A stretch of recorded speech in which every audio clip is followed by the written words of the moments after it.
Hello friends, welcome to our YouTube channel. In this video I'm gonna tell you about how you can fix green line problem in your POCO smartphone. Before watching this video, if you have not subscribed to our YouTube channel, then subscribe to it and like our video. So let's start friends. Friends, you can see this problem is you are facing. How you can fix this? You have to swipe by two fingers, then you have to draw a pattern like this. You can see this, and then you have to open settings by swiping up by two fingers like this. Click on settings, here it is. Click on additional settings, here it is. And then you have to simply click on accessibility, click on vision, talkback, and you have to off this setting.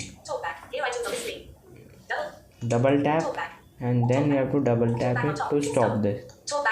And friends, you can see the green line problem is solved in your POCO smartphone. I hope you like this video. If you like this video, then subscribe to our YouTube channel for more helpful tips and tricks videos. See you next time.